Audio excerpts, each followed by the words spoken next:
بسم الله الرحمن الرحيم. الرحمن علم القرآن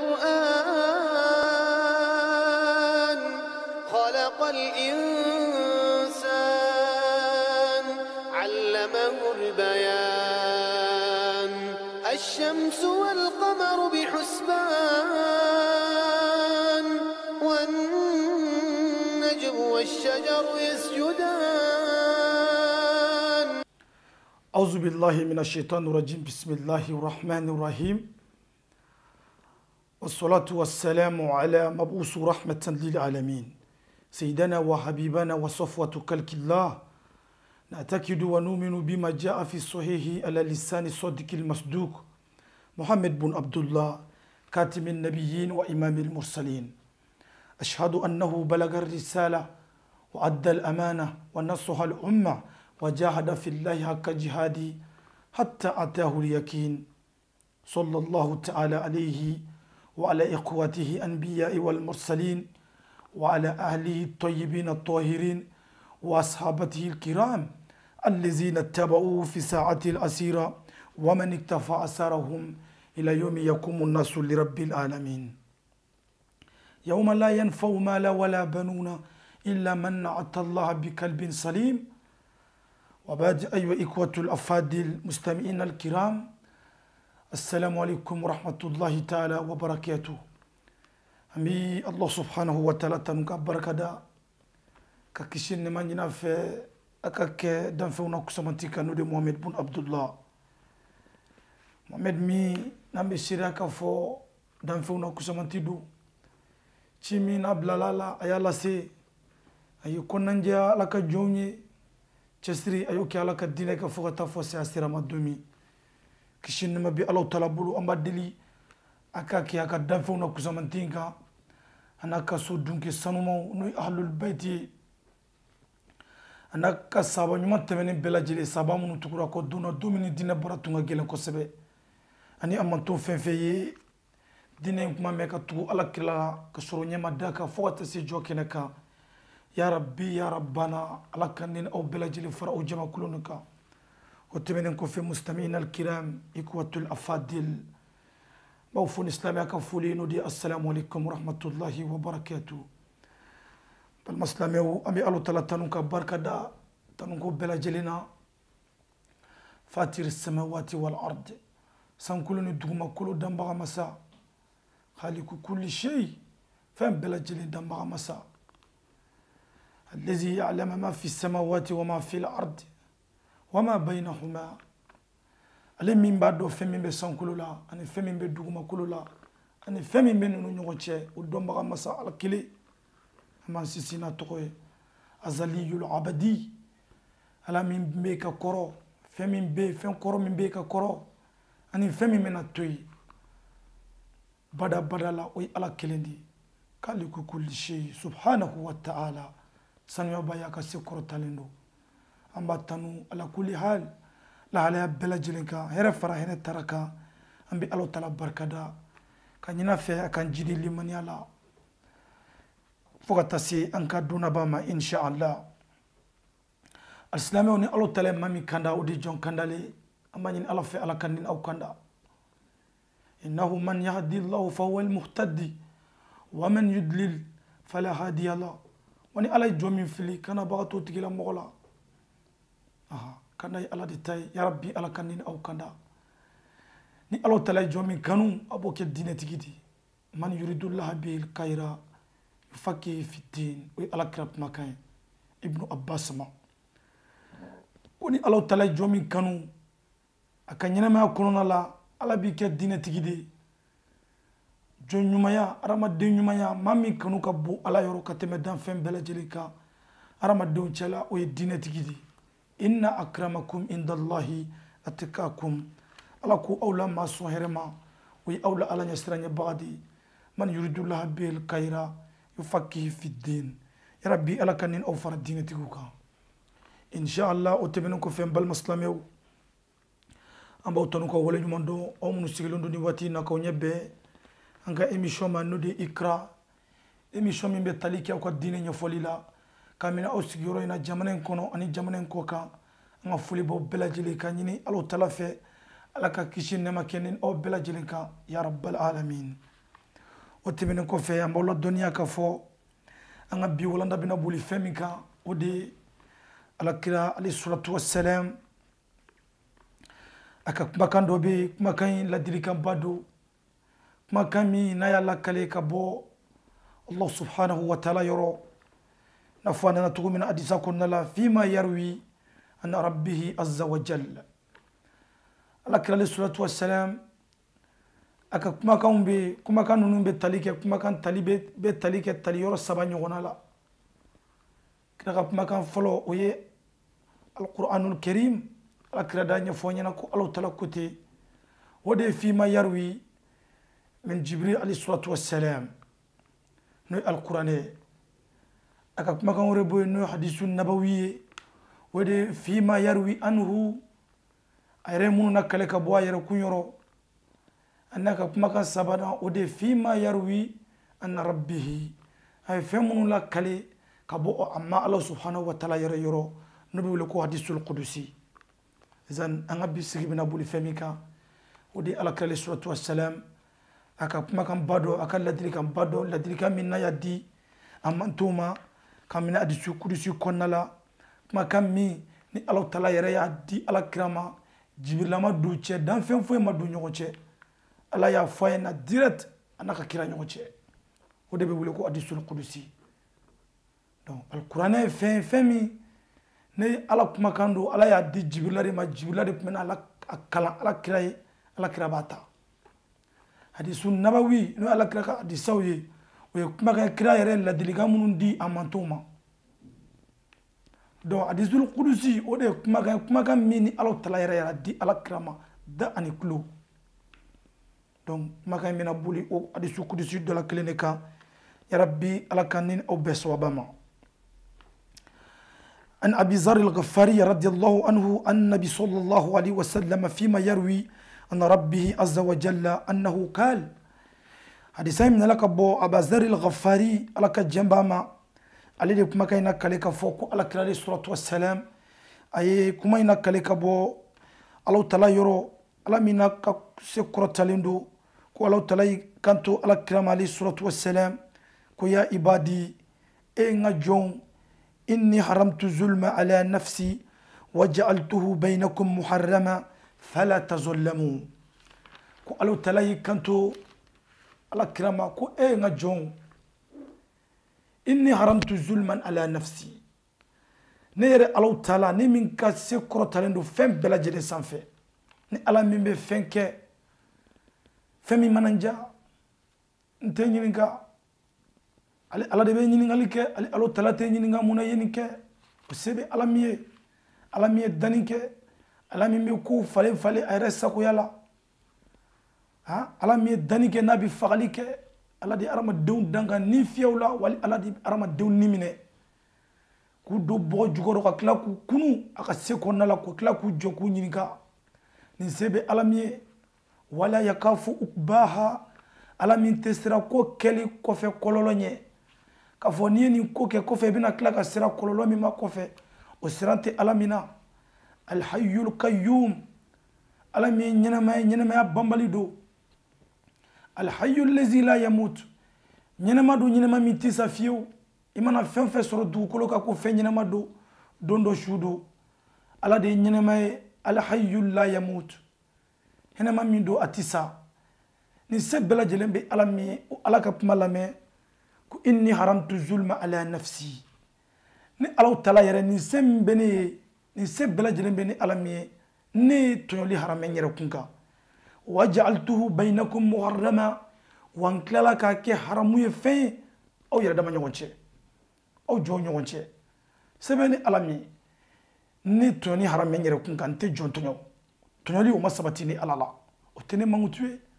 wa n tilala ka tɔɲɔli kɛ fɛn haramuyalen ye aw adamadenw ɲɔgɔn cɛ fala tazolamu aw kana ɲɔgɔn tɔɲɔ ni Alahu Taala kumakan ye asilamɛw ni kuma ba ye ni kuma ba ye hakilitigi de bɛ kuma in taayɔrɔ dɔn asilamɛw tɔɲɔli tɛ fɛn denni ye tɔɲɔli tɛ fɛn denni ye i ma bɔ tɔɲɔli la ala kira ko tali salatu wassalam aka makan dola ko itaku zulma ya ala ka jon siran tonyoligne ko fa innal zulma ya'kulu al hasanat ikado tonyoli abe nyuman dun ka dunga ban pew kema ya'kulu narul hatab iba fo tasma be dog du to mina ka ban allahu akbar ibe jirugurun ta ka do tasma la tasuma ba mene ka ke tasuma mene ka bola ka ke tasuma kamiye ka kila ka bola ka beke bugurije o ye logo min do tasuma la ibe kila ka ta jinno la ibta sura bele mana ka ke bugurije la kira ko wallahi ika solatu ika sarakati bo ika nafla selu ika baraji su ika sinji tugu baraw ha ika hijiu tonyoli ba bela jirin dunga ban pew kema takuluna yakulu narul hatab iba fo tasma be to dun to mina ka ban ekoloshi tonyoli la de créer dutigi ye bara woro do nyamo kra sigi nyoya balmaya kununa la ekoloshi wal hakela dine ka changa baro kuno bi an nyogon tonyo alanta do ko jugu yeble kala circulation akira kalanso kono akira sigida la du kono ikoloshi wal hakela ikoloshi mo gon fingasila to libe maka nyuma dundi o de kamala kali suratu wassalam aka maka urebe aba foko dondola ni sabo sigile to la kanto sabo ma aku atadruna manil muflis ko yala nebe na unyini ka obe ma tegelan kulon do sabo yu kanto ko tegelan kulon ala ka kira tegelan kulon ko ne mo ye fente mo mi mulo de mami be ne dorome gelen ta bolo ala ta dala dumini soro o de tegelan kulo ala kira ko ko ti tegelan kulo ka do innamal muflis aqado tegelan kulo mai mami ata yawm al qiyamah bi salatihi wa zakatihi wa sawmihi mami nana al qiyamah jondo aka selu nyana anana naka sunyu sunyana anana naka sarakati bo nyana alo talaye jendama abina ta aljina kono kuma mina niso jale dobini jo ala nindo nina me loanze la dukelen kono apme shikan toroni arajo mangay apme shi mizigila men la kan toro nan kuma na ba foko am bebe loanze de la ale be ka tas abu ko tasara tukum na nere fene be kan tasara tindi do fene be na o ka hake be mine ala ko do tikima do re fene be na ala nan kuma sigida kelina akuma ka nyigin jide bla direct la kare kono nambe teme ka ta misir la nambe teme ka tanga barayoro la aka nyige ji ban degun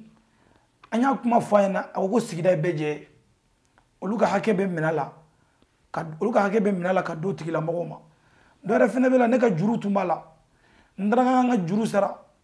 akoma ka ta sara yoro minja ko nga wele o setenye sebe mi bi nyanyini fe hake mine ka dia o ka hake be minala ka di do be na nindo ay ne ga dugu koloni kele daraki ka do habuka ka do isio ka do jujuka ka datugu faunfa kone monsieur kola ko yoro minja ko nga wele ka ta di ka ta sigi o do se tene sebe pmbaye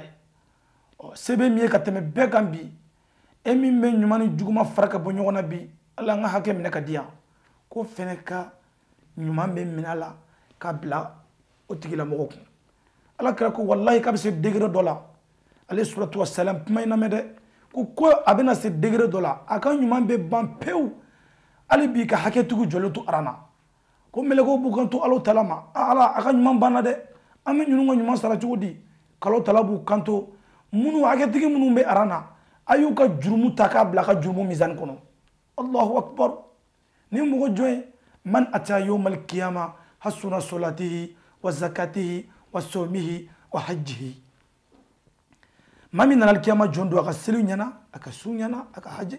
hiji nyana aka sarakati bo bara bela jele nyana aka la batu bara bela jele nyana o tigila mo de ka hakem mina to fil al qiyamah jondo ka sababu ke fen jume mo tonyo koni ake tugu ka jurumu taraka bla ka jurumu minen kono ko alo tala bini kanto ama ku ka taka kiru tasma konnala wa toro nyuma bana pew juma de mizan be ka giya ka taka fe muyasama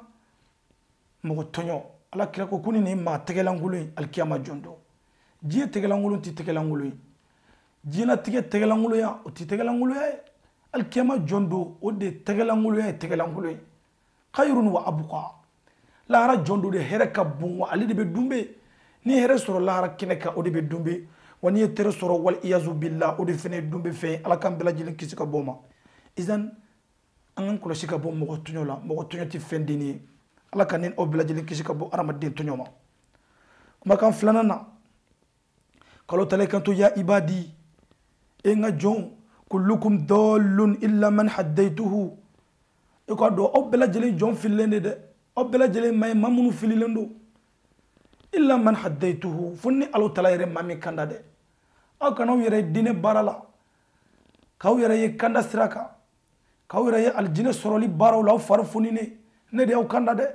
kullukum dallun o bela jilin jon fililondi illa man haddaytuhu funni alo tala yere mami kanda fastahduni adikum ayen kanda nyini baw kanda e kanda nyini ala fe ala de kanda tige inna alayna lal huda wa inna lana lal akhirata wal ula la ko kanda ali ala de tay ji an lahara obe ali ala de bulu kanda ala de tale man yadi law fa wal muhtadi ala mo mi kanda o di jon kanda li wa man yudlil falan tajida lahu waliyyun murshida nalay mami fili itna kana ba asorula ya rabbi ala kanin aw kanda o kama ni yere dine barala ala barkada ala te be kanda de ala te be kanda yere dine barala afu alhamdulillah ala bodo fu ala kiranyana wala kad basana fi kulli ummatina rasula an ibudu allah wajtanibu tagut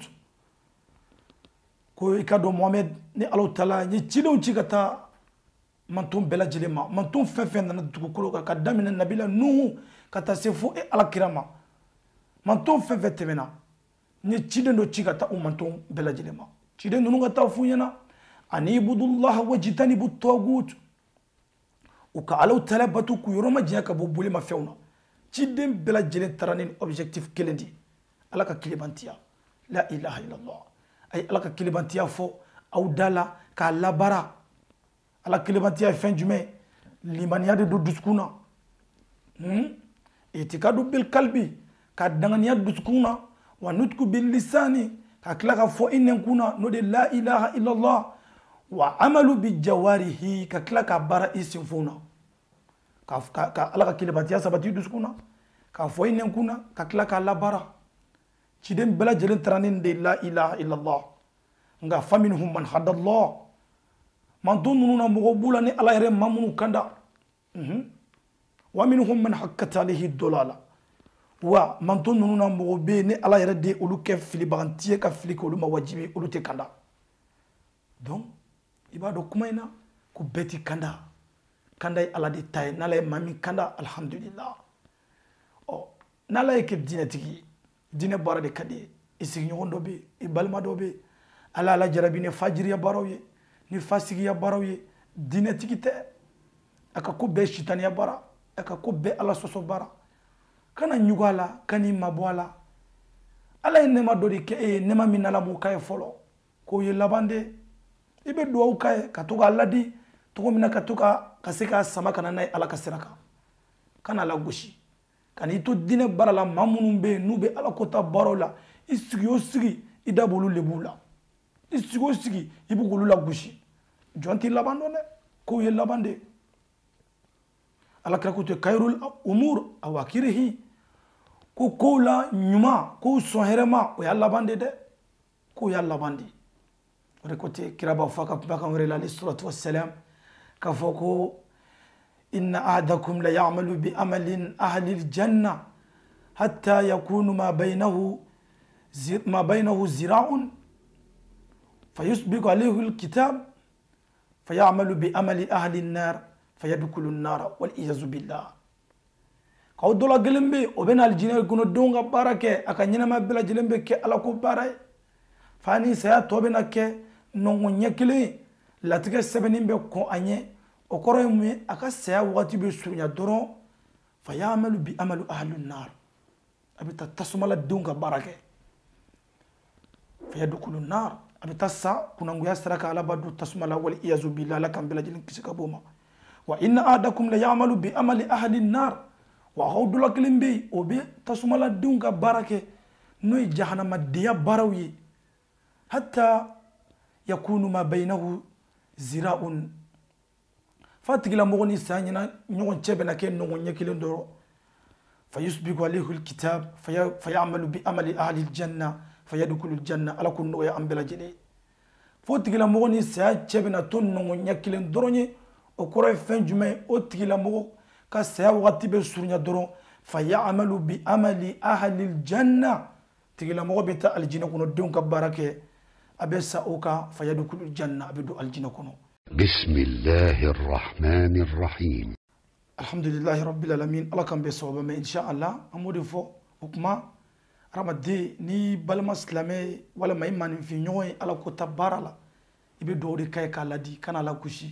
يا ربي الله كان فمل كل من دام الله كان بلا جل كندا قالوا تلاقي كان توالي ما تقولي يا عبادي إنجا جو كلكم جائعون إلا أو كادوكا فو أو بلا جلني كون تودي إلا من أطعمته foni nyimi ko la dumini ne o bela jele ko ngotode foni alo tala yere mi la dumini ne fastati imuni ayen dumini nyini ay dumini nyini ne alo tala fe uti umkum mawla dumini o bela jele ko ngotodi ay dumini nyini alo tala fe mawla dumini ko ya ibadi inga jon kullukum arin illa man kasawtuhu o bela jele fere todi illa man kasawtuhu foni nyimi fere bo fastaksuni aksukum ayin ferebo nyini maw ay ferebo nyini maw ferebo aw bela jelen joy ferebo be jomununa finite jomununa ay fere nyini ni ala fe no kera aksukum maw ferebo ya ibadi enga jom innakum tuqti'una bil layli wan nahar aw kado aw bela jelen be filike su anikle أو بلا جلين بي على الصوصو كسو أني كلي وأنا أكفر الذنوب جميعا وقدوني ألو تلا ندي بجرم بلا جلين يفا أو بلا جلين جوين جومون بفلسو أني كلي أكرا نيبورا سوما فكتا فويدو نيكا دوكونو إبي على الصوصو دوكي ni dama duk mala dama nga domina ikulo be feme manga mime wala me nyebeta fenye manga miyi wala me be femine manga mimine be fen du manga mindu donc kullukum aw bela jele tuktiuna bil layli wan nahar aw be fili su anikle wanid ala de masay wa ana afir junuba jami'a ne be jumu bela jele yafa fastaghfiruni aghfir lakum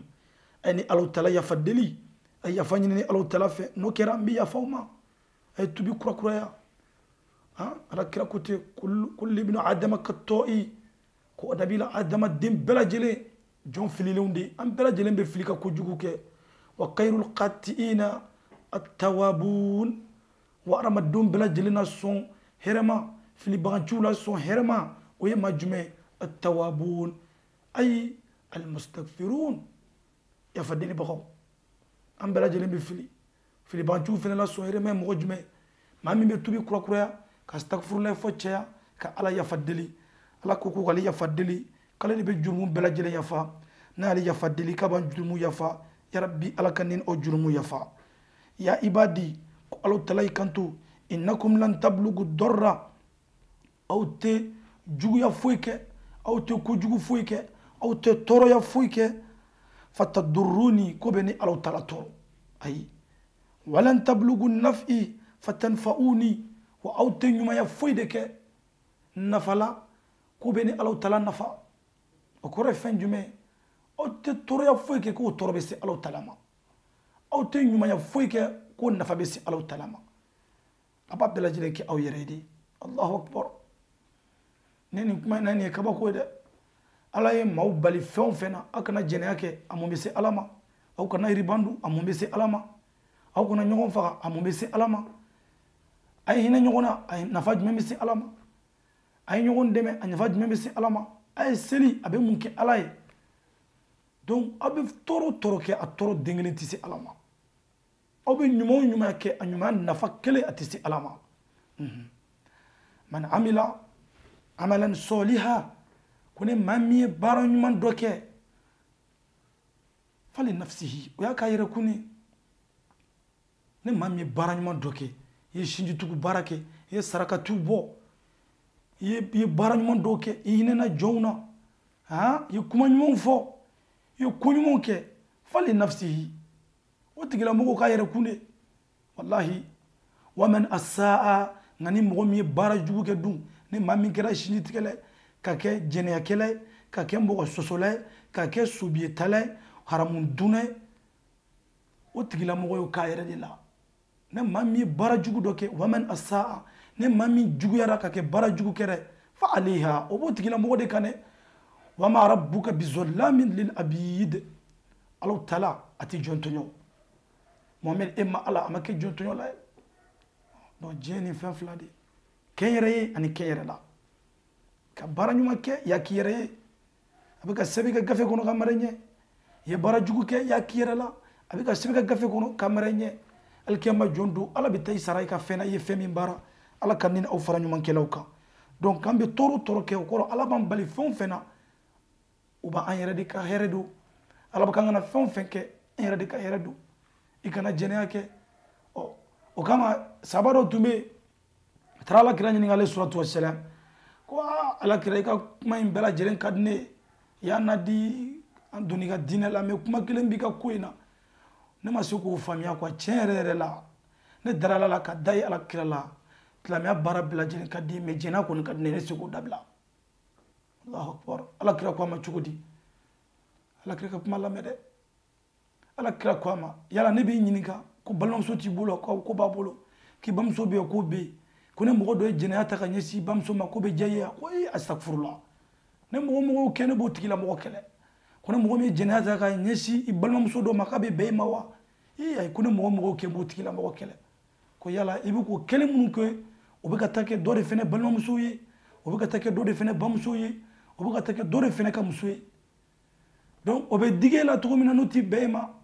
i bɛ ka taa kɛ min t'a la a tɔɔrɔ bɛ t'o tigila mɔgɔ de fana ma a foyi tɛ se ala ma a bɛɛ y'aw yɛrɛ ka ɲumanya di aw yɛrɛ ka hinɛ ɲɔgɔn na a n'aw ka ɲɛnɛmaya bɛ se ka ɲɛ cogo min na aw kana ala sɔsɔ aw kana ala kuta aw kana subiye ta aw kana boli sɔn a foyi tɛ se ala ma donc aw tɛ tɔɔrɔya foyi kɛ lan tablugu dɔrri fatadurruni k'aw tɛ tɔɔrɔya foyi kɛ k'o tɔɔrɔ bɛ se di alaw tala ma walan tablugu nafi fatanfa'uni aw tɛ ɲumanya foyi kɛ nafa la k'o nafa bɛ se ni alaw tala ma a bɛɛ lajɛlen kun ye aw jɔnw yɛrɛ de ya ibadi e nga jɔnw ali bi ala bɛ ka kuma ka jɔnw fɛ law anna awwalakum wa akhirakum wa insakum wa jinnakum kanu ala atqa kalbi rajulin wahidin minkum Allahu akbar Allah taala ko nga jɔnw ali ni ka daminɛ aw diɲɛ maa kun fɔlɔ ka taa bila diɲɛ maa kun labanw na ko hadamaden bɛɛ lajɛlen fara ɲɔgɔn kan ka jinɛ bɛɛ lajɛlen fara ɲɔgɔn kan ko ka ala ɲɛ siranɲɛ ta k'o bila hadamaden kelen dusukun na ma zada zalika fi mulki shay'a Allahu akbar subhanallah ko ka daminɛ depuis diɲɛ dara don min na nabila adama ka daminɛ o la ka taa bila fo diɲɛ mɔgɔ laban min bɛna dan ka taa bila o la i ko bɛɛ lajɛlen ta o jinɛ a n'a adamadenw yɔrɔ o ye miliyari caman ye dɛ ala dɔrɔn de b'o da dɔn dɛ k'o bɛɛ lajɛlen ka ala ɲɛ siranɲɛ ta k'o bila maa kelen dusukun na o ka ala bato o ye ala bato ba ye dɛ ala ko ma zada zalika fi mulki shay'a ko tɛ foyi jidi ale alaw taala ka masaya la ya ibadi e nga jɔn law anna awwalakum wa akhirakum wa insakum wa jinnakum kanu ala afjari alqalbi rajulun wahidin minkum aw diɲɛ maa fɔlɔ an'aw diɲɛ maa labanw ana jinɛ ana adamadenw aw bɛɛ lajɛlen ka fara ɲɔgɔn kan ka aw ka juguya ala sɔsɔ baara k'o ta k'o bila maa kelen dusukun na o ka ale alaw taala kuta ni o ala sɔsɔ baara in ye ma nakasa zalika min mulki shay'a o tɛ foyi nakasi ka bɔ ni alaw taala ka masaya la n'a fɔ an bɔra ka fɔ cogo min na an bɛ fɛn mun kɛ an b'a k'an yɛrɛ de an bɛ fɛn mun kɛ ka juguya an b'a k'an yɛrɛ kun de la ala k'an fara ɲumankɛlaw kan a tɛ foyi fara ala ka masaya kan wa tɛ foyi bɔ alaw taala ka masaya la ya ibadi e nga jɔnw law anna awwalakum wa akhirakum wa insakum wa jinnakum ka fɔ ko aw adamadenw aw diɲɛ maa fɔlɔ an'aw maa labanw aw bɛɛ lajɛlen ka ta ka fara ɲɔgɔn kan kɛnɛba kelen kan qamu fi sahidin wahidin aw bɛɛ lajɛlen ka fara ɲɔgɔn kan kɛnɛba kelen kan fasaluni aw ka jɛ ka ni Alahu Taala deli bɛɛ bɛ ka ni deli ka Ala deli cogo la fa atoytu kulla wahidin mas'alatahu bɛɛ lajɛlen ka delili fɛn di ma Allahu akbar ko adamadenw an bɛɛ lajɛlen ka fara ɲɔgɔn kan diɲɛ maa fɔlɔw diɲɛ maa labanw a jinɛw adamadenw an ka ɲɔgɔn sɔrɔ kɛnɛba kelen kan jɔn b'o da dɔn ni Ala tɛ bɛɛ lajɛlen ka Ala deli i ka delili fɛn na dɔ bɛ ka deli den na dɔ bɛ ka deli nafolo la dɔ bɛ ka deli furumuso la furukɛ la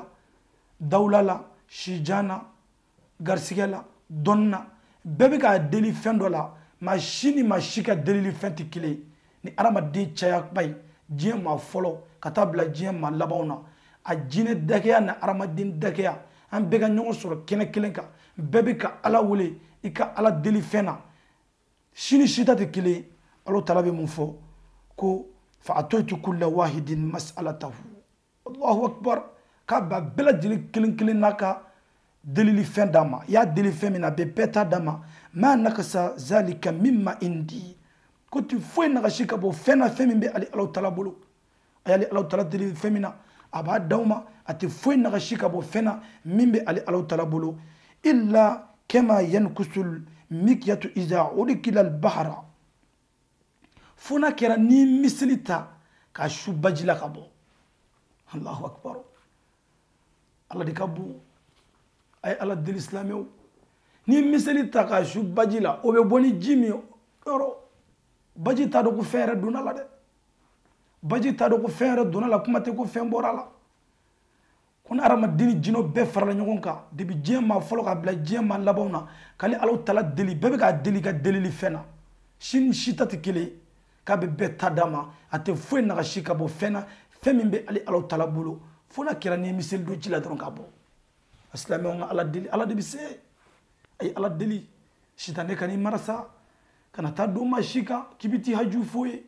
kana taa don maa si kan k'i bɛ t'i hami ɲini ye Ala deli iza sa'alta fas'alillah ni bɛ delili kɛ ko Ala deli iza sta'anta fasta'in billah ni bɛ dɛmɛ ɲini Ala fɛ Ala de bɛ se al-hayyul qayyum al-hayyul lazi la yamut ɲɛnɛma min na tɛ sa Ala de y'o ye i mana jigi da fɛn o fɛn kan a bɛɛ bɛ sa don dɔ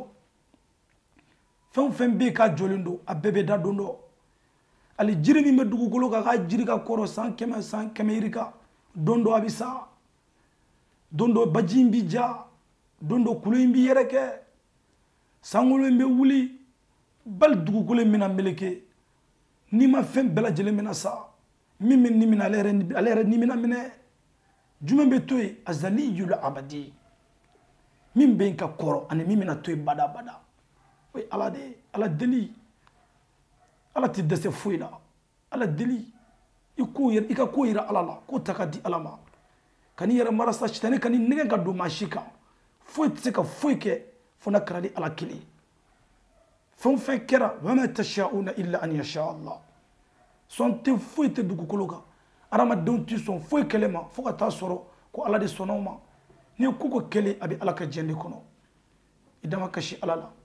n'i ye ka Ala deli silamɛ i ŋaniya ka ɲi i dusukun ka ɲi i bɛ fɛn min don o jɛlen don i bɛ fɛn min bɔ i da o jɛlen don i tɛ nkalon tigɛ i tɛ jɛnɛya kɛ e tɛ Ala deli foyi la Ala tɛ min kɛ n'i ye ka Ala deli fɛn o fɛn na k'Ala ma o jaabi i ka hɛrɛ de tɛ o la sabu jɔn tɛ ko dogolenw dɔn i bɛ Ala deli fɛn dɔw la i bɛ taa sɔrɔ i ka hɛrɛ yɛrɛ t'a la Ala b'a falen i ka jɔnɲumanya kama i bɛ k'a deli fɛn min na n'a y'a d'i ma a bɛna kɛ sababu ye k'i fili k'i don tasuma kɔnɔ wala a bɛna kɛ sababu ye k'i halaki wala a bɛna kasara dɔ s'i ma Ala bɛ hinɛ la ka duwawu in jaabi a b'a falen i ye falen cogo wɛrɛ la fɛn wɛrɛ la i ma fɛn min yɛrɛ ɲini walama a b'a kɛ baraji ye k'a bila i ka mizani kɔnɔ alikiyama jon don Ala tɛ mun ɲini ka duwawu lafili donc ni ŋaniya jɛlen don i tɛ mɔgɔ tɔɲɔ i tɛ hasiriya kɛ i tɛ haramu dun i tɛ nkalon tigɛ i tɛ jɛnɛya kɛ fini min b'i la o i halala don e mana Ala deli fɛn fɛn na Ala b'a d'i ma Ala deli kana koroto alama kono ala deli ki sigi ka ala laje ala deli ala de bi se ko bela jelena ya rabbi ala ka famel ko nyuma dama wa tawakkalu ala hayy allazi la yamut ayaw wakilu sema masala masaminti sa